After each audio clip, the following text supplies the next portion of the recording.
Bonjour à toi. J'aborderai dans cette capsule vidéo les propriétés des fonctions. Je ne les verrai pas toutes, j'aborderai les 3 premières. J'aborderai les autres dans une autre capsule vidéo. Donc, commençons d'abord par parler des propriétés que nous aborderons aujourd'hui. On parlera du domaine de la fonction, du codomaine ou de l'image, et finalement, nous aborderons le principe de variation de la fonction. Commençons d'abord par définir ce qu'est le domaine. Le domaine d'une fonction, c'est l'ensemble des valeurs qui sont prises par la variable indépendante. Donc, c'est les valeurs qui sont prises par la variable x. En considérant la table de valeurs suivante, si je me concentre sur les valeurs employées par la variable x, je considère qu'ils ne sont pas en continu, donc je serai dans l'obligation de les nommer entre accolades. On ira donc avec moins 3, moins 1, 0, 2, 5 et 8. Idéalement, on énumère nos données en ordre numérique. Si on parle du domaine en s'inspirant d'un graphique, on va se tracer une fonction et on va scanner de gauche à droite afin de voir quelles sont les traces laissées sur l'axe des X. Donc, de gauche à droite, je me rends compte que ça va de l'infini négatif jusqu'à l'infini positif.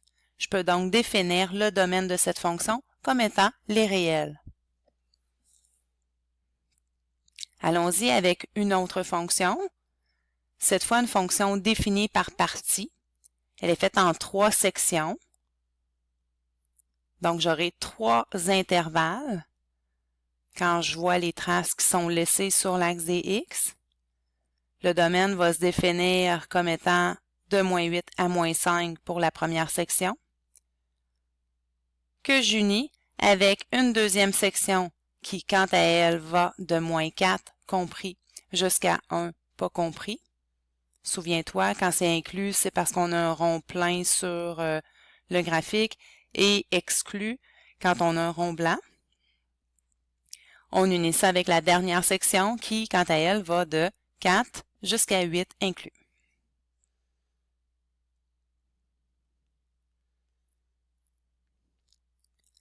L'image d'une fonction, ou encore le codomaine, c'est l'ensemble des valeurs prises par la variable dépendante. La variable dépendante, c'est celle qui est debout. Dans le plan cartésien, c'est généralement la variable y. Donc, considérant la table de valeurs que je te présente, si je me concentre sur les valeurs employées par la variable y, on les note entre accolades, en ordre numérique idéalement, donc 0, 1, 2, 3, 4 et 5. Poursuivons avec cette fois-ci un exemple à partir d'un graphique. Puisqu'on s'intéresse au codomaine ou à l'image, donc aux valeurs d'y employées, je vais scanner cette fois de bas jusqu'en haut, afin de voir quelles sont les traces laissées sur l'axe des Y. On aperçoit une trace de moins 5 jusqu'à 5, donc l'intervalle représentant le codomaine est moins 5, 5. Si je me trace une autre fonction dans un plan cartésien et que je m'intéresse encore une fois au codomaine ou à l'image, cette fois-là, c'est une fonction un petit peu particulière. On appelle ça une fonction en escalier ou encore une fonction partie entière que tu aborderas en TS ou en SN de 4. On se fait une trace en lisant ou en scannant de bas en haut et on se rend compte que c'est quelques endroits seulement. Donc, on devra les énumérer entre accolades. On parlera alors de moins 5, moins 3, moins 1, 1, 3 et 5 comme étant les valeurs du codomaine. On aborde maintenant la variation. Pour la variation, on va parler de constance, de décroissance et de croissance. Allons-y maintenant avec la constance. Donc, la constance, son nom le dit, j'ai aucune variation, j'ai un segment à l'horizontale. Pour faciliter la tâche, je vais mettre des repères à la verticale.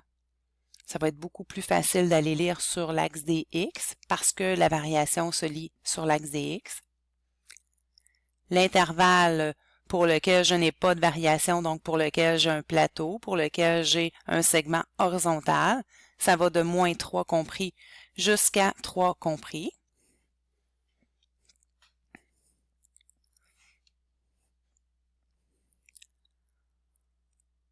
On va maintenant parler de l'intervalle pour lequel la fonction est croissante.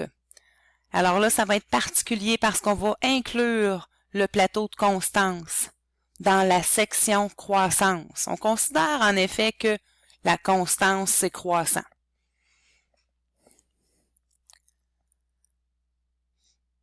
Donc, considérant que la constance est aussi croissant, l'intervalle pour lequel la fonction est croissante ira de moins 7 jusqu'à 3. Même principe quand on va parler de la décroissance de la fonction. On va prendre en compte le petit bout pour lequel c'est constant. Donc, la constance est considérée aussi comme étant une forme de décroissance. L'intervalle pour lequel la fonction est décroissante, c'est-à-dire que ma fonction descend, ira donc de moins 3 jusqu'à 8. Je vous avoue que ce n'est pas la façon que je préfère utiliser. Je préfère décortiquer la variation en parlant de la décroissance, de la croissance et de la constance. C'est ce que je vais faire avec le prochain exemple. Donc, on parlera alors de strictement croissante. La fonction ne fait que monter sur l'intervalle moins 7 jusqu'à moins 3. Elle serait constante de moins 3 jusqu'à 3. Et on parlerait de strictement décroissante de 3 jusqu'à 8. C'est la façon que je vais privilégier et que je vais vous demander d'appliquer dans vos exercices. Je vous parlerai des prochaines propriétés des fonctions dans une prochaine capsule vidéo. À bientôt!